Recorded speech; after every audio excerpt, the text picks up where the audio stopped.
preventing the disease is something that we can do long before you get sick. Some doctors say 70% of heart disease is related to genetics and our family history.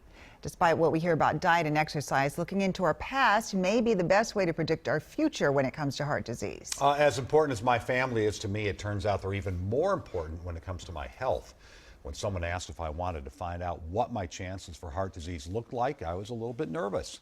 But I also wanted to find out because I do realize that early detection and prevention can save your life. My family history is like two very different tales. My father passed away when he was 64.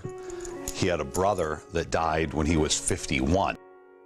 And then on my mom's side, a ton of longevity. My mom's going to be 94. She has a brother who's 98, a sister who's 88. It makes me wonder now as I get older, you know, what deck of cards am I playing with? We are going to be right in here. To find out, I checked myself into the Rasmussen Center for Cardiology Disease Prevention.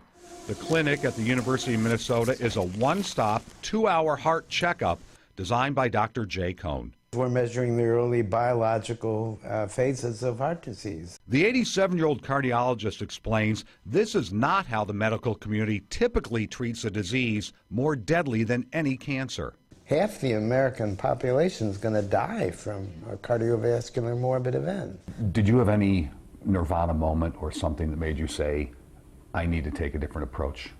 I came to the realization, well, why are we waiting until they get sick to slow progression of disease? Why don't we intervene at an earlier stage? My mother's side, a lot of longevity. My father's side, unfortunately, not. Do you think you'll be able to take a look at me and get a pretty good idea of where I might fall? Oh, sure. This is one of the oldest and one of the basic tests we have. Natalia hooks me up to an electrocardiogram. The EKG provides a baseline for Dr. Cohn's team looking for signs of disease in my heart, arteries, and veins. What's my resting right now about? 50, around 50. Good. Yeah. There's an ultrasound of my neck to check the carotid arteries. So if you see like a little white spot right there, Yes. that's a little bit building up. Here's a test designed by Dr. Cohn and others at the U of M to measure the elasticity of arteries. I'm picking up really good looking waveform, and you can actually turn your head to just look at that screen.